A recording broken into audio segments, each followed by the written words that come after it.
Então eu estou muito, muito feliz e esta semana nós vamos terminar a nossa série que nós temos estado a falar sobre o Espírito Santo. Eu espero que esteja a ser uma bênção tão grande para vocês como tem sido para mim. Se vocês ainda não viram todas as palavras ou se faltou alguma, as palavras estão disponíveis no nosso site, estão disponíveis no nosso canal do YouTube, para que você realmente acompanhe. É muito importante acompanhar. Eu creio que esta série tem sido uma das coisas mais importantes para nós sabermos quem é o Espírito Santo. E se vocês se lembrem, na semana 1, quando nós começamos, nós vimos em João capítulo 14, que Jesus disse assim, que é melhor que eu vá, porque assim eu vou enviar o Espírito Santo. Eu vou enviar o Conselheiro, o Consolador, o Espírito da verdade, que vai estar sempre com vocês. Então aqui a promessa do Espírito Santo, nós falamos sobre a promessa do Espírito Santo. E aqui esta palavra, o Espírito, é chamado de Paraclete, que quer dizer o Consolador, o Conselheiro, o Ajudante, o Guia, o Intercessor. Então Jesus, ele estava a dizer, é melhor que eu vá, porque aquele que vai estar com vocês, e aquele que não só vai estar ao vosso lado, mas vai estar dentro de vocês, ele vai vir sobre vós. E nós falámos na segunda semana sobre o poder, que Jesus disse, receberás poder. E este poder é o poder de Deus sobre a nossa vida e dentro da nossa vida. E é o poder que vem sobre nós para nós podermos compartilhar o Evangelho com ousadia. É o poder que nós temos quando nós estamos fracos, e isso nós estamos fortes, porque temos o poder de Deus na nossa vida. Nós vimos que nós temos poder de ter esperança num mundo que cada vez mais não tem qualquer esperança.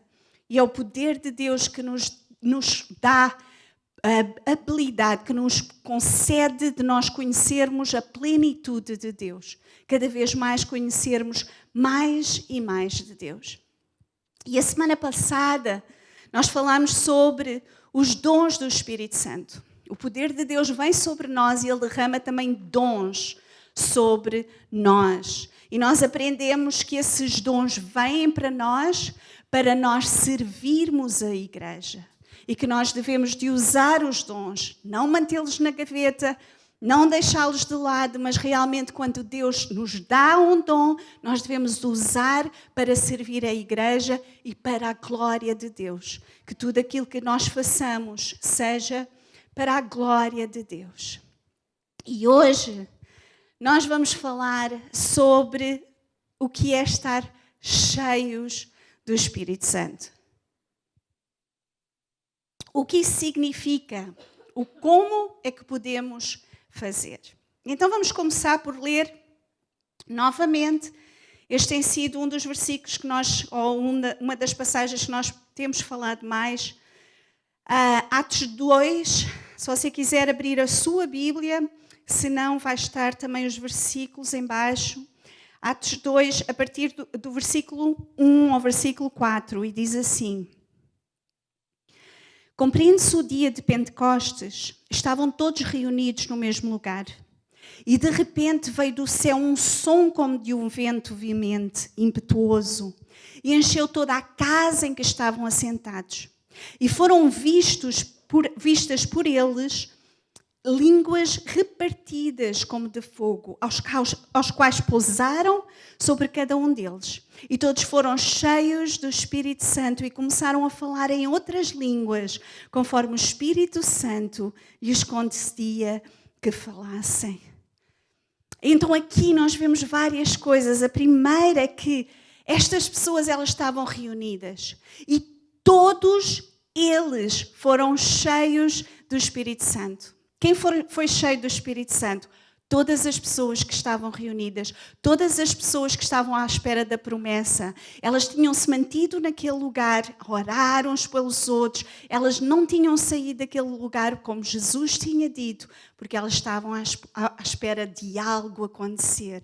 E isso aconteceu. O mesmo Espírito, o Espírito Santo veio. E a Bíblia diz que o Espírito que ressuscitou a Cristo dos mortos é o mesmo Espírito que está em nós. Eu vou repetir novamente. O mesmo Espírito que ressuscitou a Jesus, esse é o Espírito Santo que vive em nós.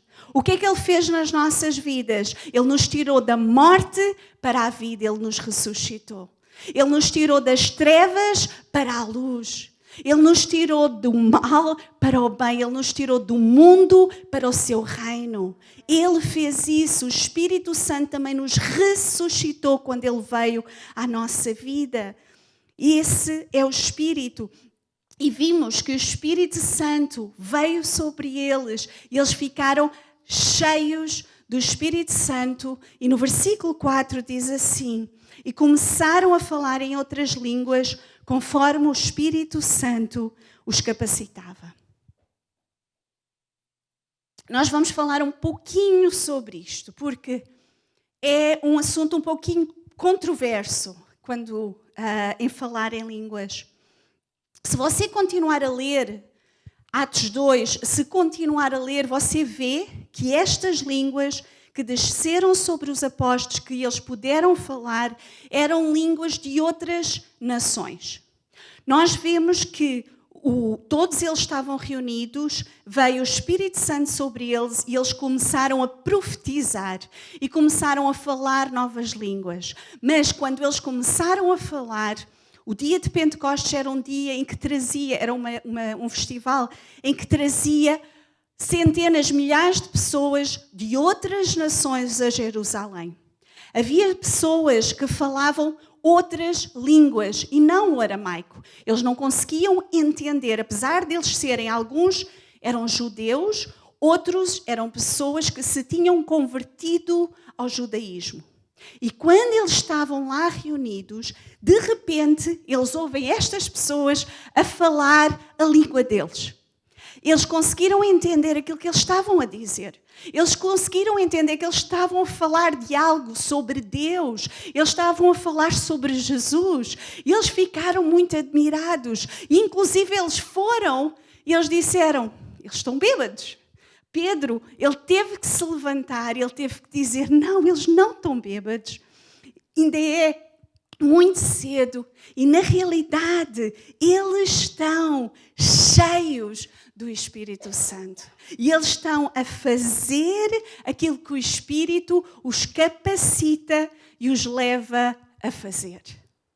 Isto foi o que aconteceu em Pentecostes. E quando Pedro falou, eu creio que as outras pessoas conseguiram ouvir na própria língua. Houve um milagre de Deus para eles entenderem aquilo que estava a ser dito por Pedro. Porque 3.000 pessoas se converteram. E estava reunido pessoas de muitas nações. Porquê? Porque eles tiveram o dom de línguas para que essas pessoas conseguissem entender aquilo que estava a ser falado. Mas hoje, houve muita comoção quando isso aconteceu. Mas passado 2.000 anos nós continuamos a ter alguma controvérsia em relação ao dom de línguas. Mas a Bíblia, na realidade, ela é muito clara em relação a este dom. Na realidade, existem 2 tipos de igreja em relação ao dom de línguas. Uma que diz ser cheio do Espírito Santo significa que você deve falar em línguas. Se não fala em línguas, você é um cristão de segunda categoria. Eles dão ênfase ao falar em línguas como se fosse o mais importante. Falam em línguas constantemente durante os cultos. E se não há línguas, eles pensam que não há Espírito Santo. Esta é uma parte, algumas igrejas são assim. E depois há o outro tipo de igrejas, que línguas, dom de línguas, falar em línguas, muito estranho. Não entendo, não creio, não é para hoje, não existe esse dom agora. Não. As pessoas são estranhas que fazem isso. Na nossa igreja não há línguas, não há o dom de línguas. Como sempre, a verdade está mais ou menos no meio. não é? Nem de uma coisa, nem da outra. E a Bíblia, como eu disse, ela é muito clara em relação a dons de línguas. Em primeiro lugar, o que a Bíblia diz, e eu agradeço que vocês leiam, apontem, leiam novamente. E depois, se houver alguma dúvida, podem falar comigo. Não é a minha opinião, é o que a Bíblia diz. Não estou a dar qualquer opinião minha ou aquilo que eu acho. Vou ler somente versículos daquilo que a Bíblia diz. Então, primeira coisa que a Bíblia diz é que se há línguas, deve haver interpretação. Dentro da igreja, se houver línguas, deve haver interpretação. 1 Coríntios 14, versículo 27 a 28. Estou cansada. Hoje o louvor foi tão bom que eu pulei um pouquinho e agora estou cansada. Mas Deus vai renovar. 1 Coríntios 14, versículo 27 e 28 diz assim: se alguém falar língua estranha, faça-se isso por 2, ou quanto muito 3, e por sua vez haja intérprete. Mas se não houver intérprete, esteja calado na igreja e fale consigo mesmo e com Deus. Isto era Paulo a falar à igreja de Coríntios. Então, o que é que Paulo estava a dizer? Tu tens o dom de línguas? Ótimo. Podes te levantar dentro da igreja e falar. 2, 3 pessoas no máximo. Mas tem que haver um intérprete. Tem que haver alguém que interprete aquilo que está a ser falado em línguas. Se não existe alguém que tenha o dom de interpretação, por isso que a semana passada eu disse que o dom de interpretação muitas vezes estava conectado com o dom de línguas. Há pessoas, e eu já vi, pessoas que têm o dom de línguas e elas conseguem interpretar a língua que ela falou. Ela fala em língua estranha e ela consegue interpretar. Conheci pessoas também que elas conseguem falar línguas. Eu tenho a nossa bispa, a Bispa Dina. Eu fiquei muito admirada. Uma vez eu estava com ela estava a falar em línguas e ela estava a falar palavras em inglês e ela não sabe uma palavra em inglês, nada. E ela fala em inglês quando ela fala em línguas. Então, quando há o dom de línguas, tem que haver interpretação. Se não houver interpretação, as pessoas devem se calar. As pessoas devem ficar caladas. Porque falar ao mesmo tempo, pessoas em voz alta, falar toda a gente não edifica a igreja. Então o que Paulo estava aqui a dizer é: há interpretação, levante-se e fala. Não há interpretação, ore somente si e Deus. Não é errado orar, mas ore entre si e Deus. Em segundo lugar, desculpem, vou ler 1 Coríntios 14, 23, diz assim: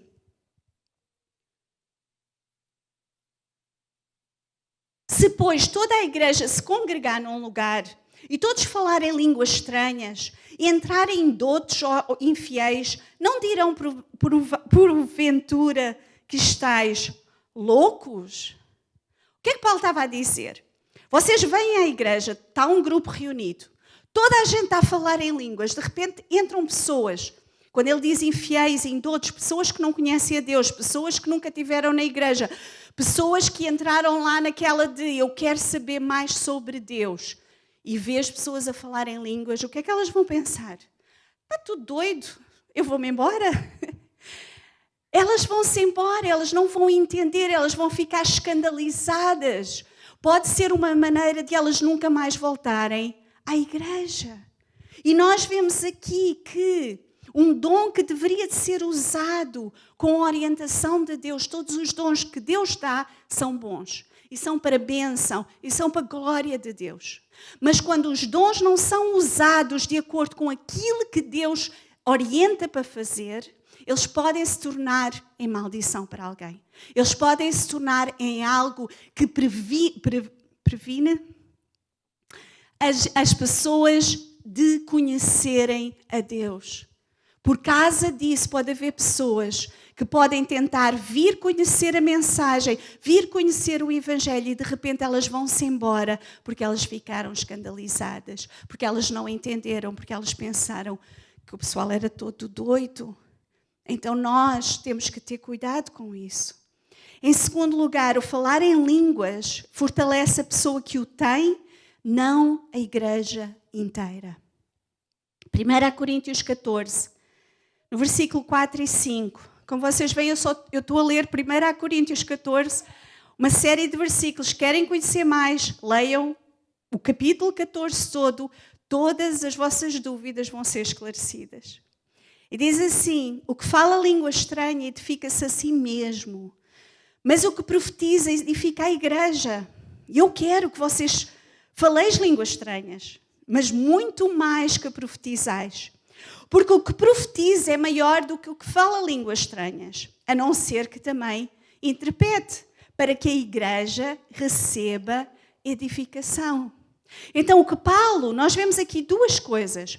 Em primeiro lugar, Paulo, ele diz que vocês devem de falar em línguas. Ele diz que é realmente algo que devemos de fazer. Mas aquele que profetiza, aquele que realmente fala de maneira, declara a palavra de Deus, declara o Evangelho, declara as mensagens de Deus, glorifica a Deus, esse é muito mais importante porque ele vai edificar cada um que está sentado. Porque todas as pessoas, elas vão entender aquilo que ele está a dizer. Então nós devemos de realmente falar, mas novamente ele diz assim, quando não houver intérprete, para não falar, para edificar a igreja. Para edificar a igreja. Então é muito mais importante nós sabermos 5 palavras ou 3 palavras, Jesus te ama, em uma série de línguas, em que as pessoas venham aqui, um romeno veio aqui e eu aprendi a dizer Jesus te ama, na língua dele. E depois veio um chinês e eu sei dizer Jesus te ama. E veio um indiano e eu sei dizer Jesus te ama. É mais importante tu conseguires dizer 3 palavras numa língua que alguém entende do que 1000 palavras de que ninguém vai entender. Não estou a dizer mais uma... Eu creio que orar em línguas é um dom importante, mas deve ter sido feito debaixo da orientação de Deus. E você pode perguntar agora, você tem que falar em línguas para ser cheio do Espírito? Falar em línguas é a única evidência de uma vida cheia do Espírito? A resposta é não. E se você achar o contrário, você não está informado biblicamente. Como eu disse, isto não é a minha opinião. Nós aqui na igreja, eu incentivo as pessoas a buscar, eu incentivo as pessoas a ler, eu incentivo as pessoas a perguntar. E se acharem que eu estou errada, venham ter comigo. Eu não tenho qualquer problema com isso. Se houver alguma coisa que você prove biblicamente de que eu estou a dizer alguma coisa de errada, venha ter comigo. Se é o seu acho, se é aquilo que o outro pastor pregou, se é aquilo que o ministério acha, não venha ter comigo, porque simplesmente eu não quero saber. Porque para mim a Bíblia é a palavra de Deus. Somente a palavra de Deus. A Bíblia é aquilo que é verdade. A Bíblia é aquilo que foi dado por Deus para nós. Então está na hora de nós obedecermos a Bíblia. Está na hora de nós estudarmos e darmos ouvidos e praticarmos aquilo que Deus manda nós fazermos. A vida de um cristão deve ser regida pelos mandamentos bíblicos. Jesus, ele disse, se alguém acrescentar algo a este livro, ou se alguém tirar algo deste livro, seja maldito, seja anátema, seja maldito. E quantas pessoas estão a adicionar coisas? Quantas pessoas estão a retirar coisas? Não pode ser assim. Nós estamos a chegar aos últimos tempos. Nós estamos a chegar às últimas horas. Nós precisamos de voltar à verdade. Chega de nós estarmos a colocar fardos ou a fazer com que o Evangelho seja cor-de-rosa, açúcar, para todas as pessoas virem. O Evangelho verdadeiro é aquele que rasga o coração, é aquele que fala de santidade, é aquele que fala de arrependimento. Mas, por outro lado, o Evangelho verdadeiro não é aquele que coloca fardos, que coloca coisas sobre as pessoas. Não é. Não é. Lembra-se quem crucificou Jesus não foi aqueles que não criam em Deus. Foram os religiosos da época. Os fariseus, os saduceus, os religiosos, eles pensavam que eles conheciam Deus. Na realidade, eles liam, eles tinham a lei, eles acrescentavam muito mais, eles punham fardos sobre as pessoas. Em vez de ser só o que a lei mandava, as leis cerimoniais que existiam, eles colocavam muito mais fardos sobre as pessoas. Era impossível as pessoas cumprirem tudo. E foram estes que não reconheceram Deus, Jesus, o Filho de Deus. Foram estes que ficaram tão irados com a maneira com que Jesus se apresentava, com a maneira como Jesus vivia, com a maneira como Jesus pregava. Foram esses que crucificaram a Jesus. Aqueles que pareciam que conheciam Deus, mas na realidade eles não conheciam. Para terminar esta parte, há só uma coisa que eu gostaria de perguntar. Será que Jesus seria bem-vindo se ele agora viesse à terra? Será que ele era bem-vindo na sua casa? Na sua igreja? Será que ele era bem-vindo? Será que se você visse alguém como Jesus, o Jesus da Bíblia, o verdadeiro Jesus da Bíblia, não algo que você pensa que é, não uma imagem de Jesus à sua imagem e semelhança que você montou para seu próprio deleite, para que Jesus seja aquilo que você acha que ele é. Não, o Jesus bíblico, o Jesus dos 4 evangelhos. Se esse Jesus viesse, aquele Jesus que quebrou as leis cerimoniais, aquele Jesus que se sentou perto dos pecadores, que deixou as prostitutas lavarem os seus pés, que falava com mulheres quando os religiosos da época diziam que não devia de falar. Aquele Jesus que falava com toda a gente, que tocava em mortos quando era proibido, que tocava em leprosos quando era proibido. Será que esse Jesus entraria na sua casa, entraria na sua igreja? Ou a sua religiosidade o impediria de entrar? Isso é uma pergunta que eu quero fazer. Isso é uma pergunta que eu quero que você realmente pense. Se você conhece o Jesus da Bíblia. Amém? Qual é a evidência de ser cheio do Espírito Santo? Eu agora vou começar a pregar, tá? Então, qual é a evidência? Nós já vimos que a evidência de ser cheio do Espírito Santo não é falar em línguas. Falar em línguas é um dos dons, como nós falámos a semana passada, é um dos dons. Muitos dons. Glória a Deus, eu tenho há muitas pessoas que fizeram o teste dos dons espirituais. Eu estou a conhecer que toda a gente, tem tantas pessoas que têm dons que eu estou maravilhada. É muito, muito bom. Mas qual é a evidência de ser cheio do Espírito Santo? Mateus 7, versículo 15 a 17 diz assim: Acautelai-vos, porém, dos falsos profetas, que vêm até vós vestidos como ovelhas, mas interiormente são lobos devoradores. Por seus frutos os conhecereis. Porventura colhem-se uvas de espinheiros, ou figos dos abrolhos? Assim toda a árvore boa produz bons frutos, e toda a árvore má produz frutos maus. Como nós conhecemos pessoas que são cheias do Espírito Santo? Pelos frutos. Pelos frutos.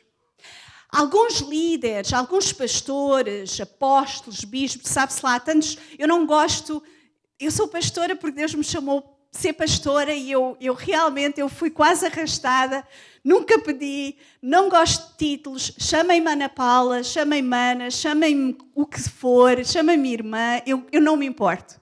Eu sou pastora por chamado, não é título. Mas alguns líderes, eles vivem nesta bolha em que eles estão lá e o resto do pessoal está aqui. Eles não convidam ninguém para entrar na sua intimidade. Eles não permitem que alguém os conheça a um nível real.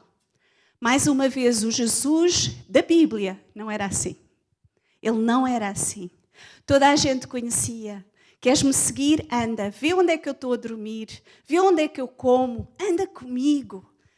Partilha o pão comigo. Eu vou te ensinar coisas. Eles conheciam Jesus na intimidade. E por isso eles conheciam os frutos de Jesus. E por isso eles morreram por Jesus. Porque eles sabiam que ele realmente era o Filho de Deus.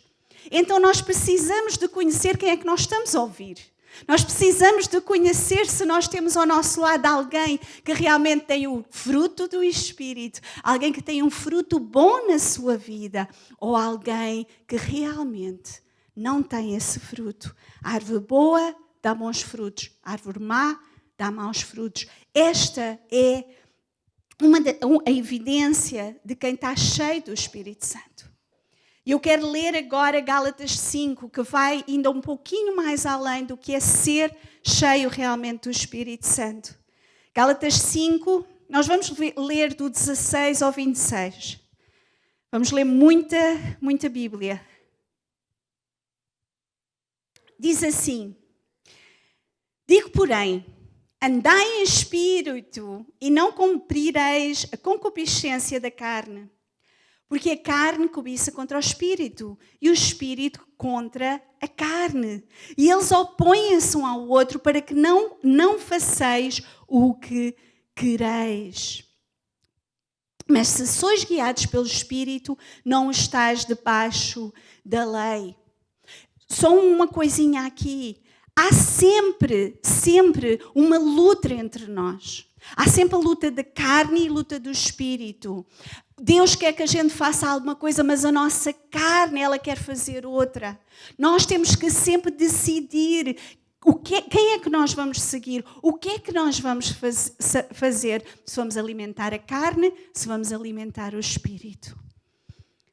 Versículo 19. Porque as obras da carne são manifestas, as quais são prostituição, avareza, lascívia, idolatria, feitiçarias, inimizades, porfias, emulações, iras, pelejas, dissensões, heresias, invejas, homicídios, bebedices, glutonarias e coisas semelhantes a estas. Só um pouquinho. Algumas pessoas são muito rápidas a condenar beber álcool, né? Eu não vou entrar aqui, isso é outra pregação, nem vou falar sobre isso hoje, mas há tantas pessoas que elas são tão rápidas a condenar a bebida de álcool. Mas, ao lado das bebedices vem a glutonaria.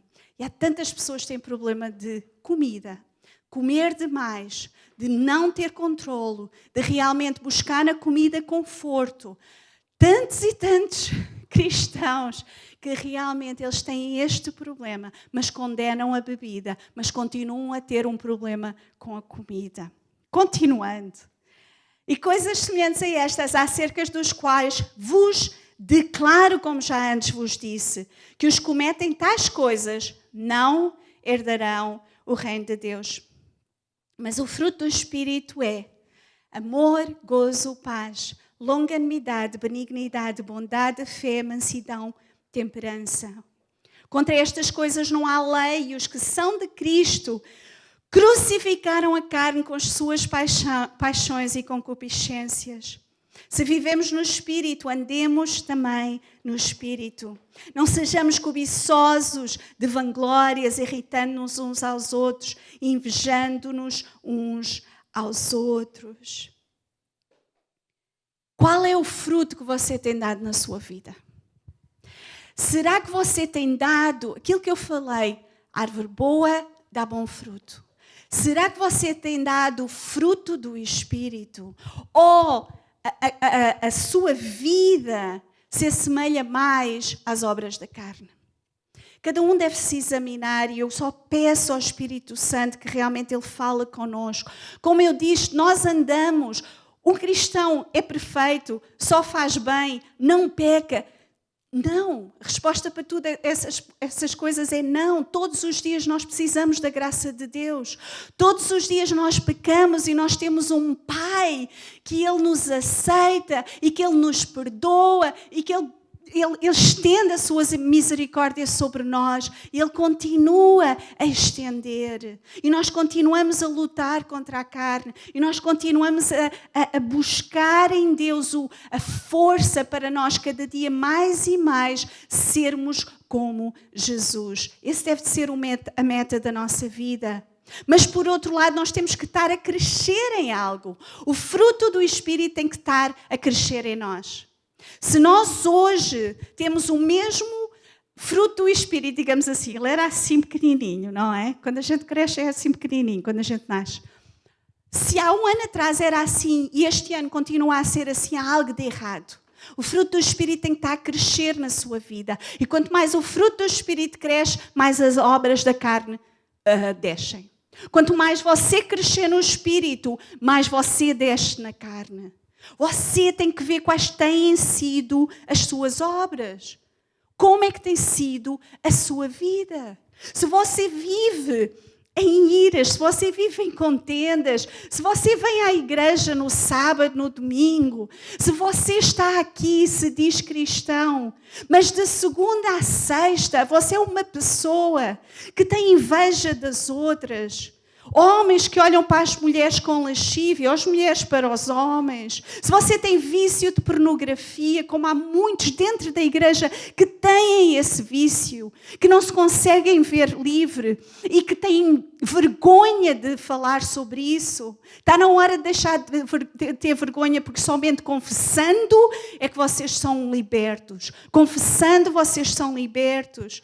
Se você pensa mais no dinheiro do que em Deus, isso é idolatria. Se você vive uma vida simplesmente para si mesmo, com obras da carne, como é que o fruto do Espírito pode nascer na sua vida e crescer? Como? Você não consegue ser cheio do Espírito. Não consegue. Porque está constantemente a fazer as obras da carne. Está constantemente a deixar a sua carne mandar em si, quando você tem todo o poder. Deus já lhe deu todo o poder para que você viva uma vida que agrada a Deus. Todo o poder. Sim, nós lutamos todos os dias. Sim, nós caímos às vezes. Mas quando nós caímos, nós voltamos a levantar. Quando nós caímos, nós nos arrependemos e voltamos a pedir a graça de Deus sobre a nossa vida para nós ultrapassarmos isso. Para terminar, eu quero ler Efésios 15. Efésios 15. Parece Gálatas 15, né? Efésios 5, versículo 15. Agora temos Gálatas 15 e Efésios 15. Efésios 5, versículo 15 e 16. E diz assim: Portanto, vede prudentemente como andais, não como néscios, mas como sábios, remindo o tempo porquanto os dias são bons. Pelo que não sejais insensatos, mas entendei qual seja a vontade do Senhor.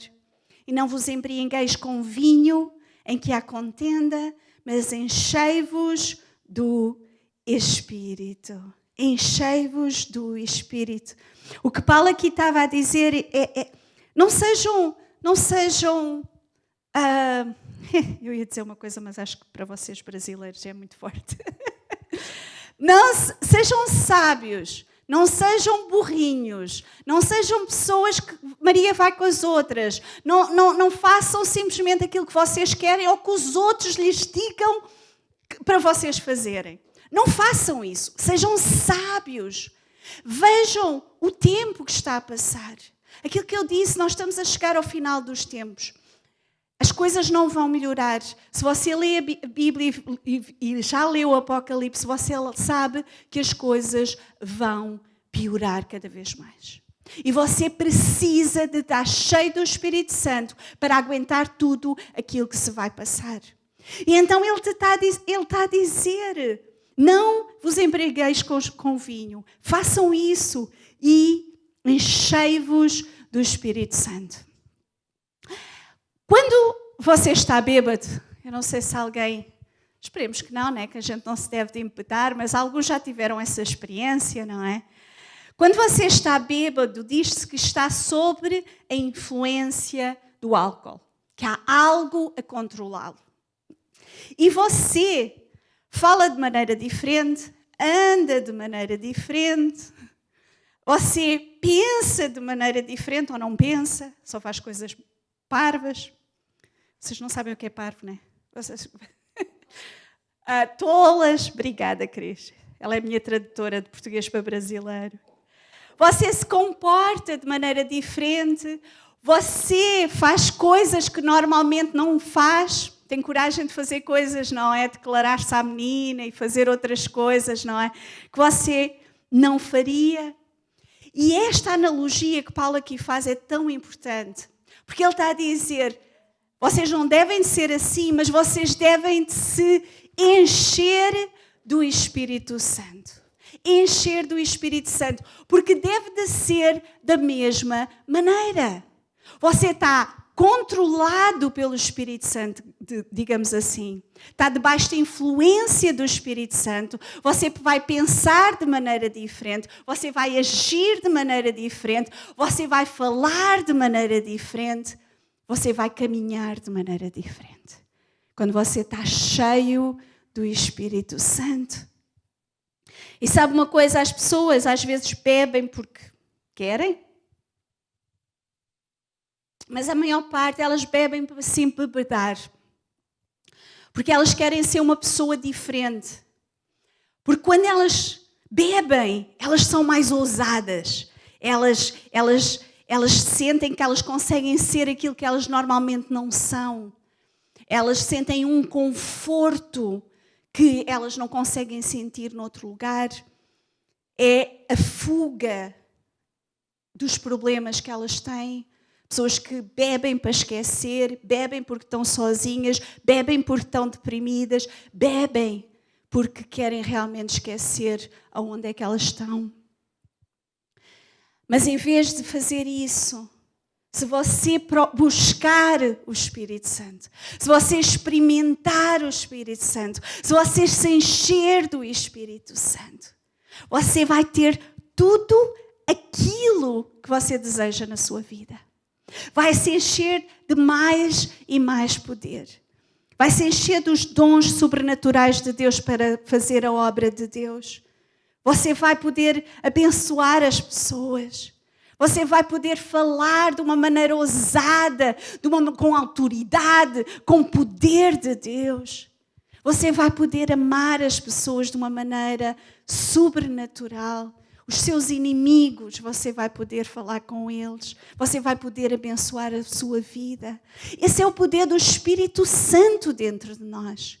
Quando nós sentimos esse poder, nós vamos querer mais e mais. Mas assim também como acontece na vida, de maneira a estar bêbado, você tem que continuar a beber. Não basta uma bebida, não basta 2 ou 3, mas você bebe, passa o efeito, bebe novamente. Isto também é o mesmo como o Espírito Santo, não é uma coisa única. Eu hoje sinto-me tão cheia do Espírito Santo. Nós estamos aqui, né? Está tão bom, está um ambiente bom, o louvor foi um máximo e Deus veio e falou connosco. E nós estamos felizes e nós nos sentimos cheios de poder e cheios de ousadia e sentimos o amor de Deus e é tão bom. Mas depois vamos para casa e nós nos esquecemos de nos continuar a encher. Não é só uma coisa, não é só a domingo, não é só a sábado, é todos os dias. É por isso que esta pandemia tem dividido um pouquinho o trigo do joio. Tem dividido um pouquinho aqueles que são cristãos e aqueles que somente acreditam em Deus. Qual é a diferença? Aqueles que são cristãos, eles se enchem diariamente no lugar secreto. Eles se enchem diariamente do Espírito Santo. Eles crescem quando estão sozinhos. Eles vêm à igreja para dar e não só para receber. Eles vêm à igreja para servir. Eles vêm à igreja, sim, para estar em comunhão. Mas não é só isso. É bom a gente estar juntos. É. Mas a sua vida com Deus tem que ser no lugar secreto. Você tem que se encher do Espírito Santo todos os dias. Senão, ele vai-se. Ele vai-se.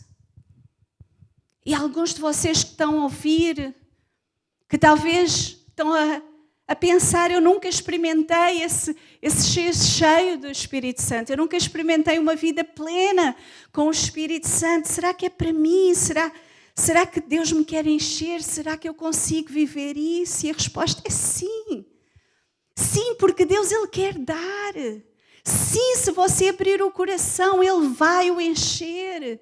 Sim, quando você se vira para Deus, você vai ser cheio dEle, vivendo na presença dEle. Sim, isto é possível. Ele quer derramar a sua presença. Ele quer o encher do seu poder. Ele quer que você experimente a sua presença para transformar a sua vida e para usar a sua vida. Esta é a vontade de Deus quando Ele vem com o seu poder sobre nós. Ele quer nos transformar em primeiro lugar, mas depois Ele quer nos usar para poder abençoar as outras pessoas. E talvez vocês me estejam a ouvir e pensam assim, mas eu creio que eu ainda não conheço esse Jesus da Bíblia. Eu acho que eu ainda não me entreguei a Ele. Eu acho que realmente eu ainda nunca entendi realmente o que é o Evangelho. Eu tenho um peso dos meus pecados. Eu preciso ser liberta. Eu vivo uma vida sem liberdade. Eu vivo uma vida tão pesada. Eu preciso do Espírito Santo na minha vida. Então ora a Deus. Peça perdão pelos seus pecados. Abra o coração. Confesse com a sua boca e creia no seu coração. Confesse que Jesus é o Senhor. Confesse que crê no seu sacrifício naquela cruz. E entregue, renda-se a Ele e Ele virá sobre a sua vida. O Espírito Santo, Ele está disponível. Ele quer tocá-lo. Ele quer confortá-lo. Ele quer guiá-lo. Ele quer convencê-lo do pecado que Ele quer mudar na sua vida. Ele quer capacitá-lo. Ele quer viver através de si. Ele quer lhe dar dons para que você sirva na sua igreja, o corpo de Cristo. Ele quer que você faça uma diferença sobrenatural neste mundo. Viver no sobrenatural de Deus. No sobrenatural de Deus. Ele quer que você seja cheio da sua presença. E que você viva uma vida sob a influência do Espírito Santo. Uma vida sob a influência do Espírito Santo. É aquilo que eu quero orar por vocês, se o grupo de louvor quiser vir. Senhor Deus, eu oro agora, Pai.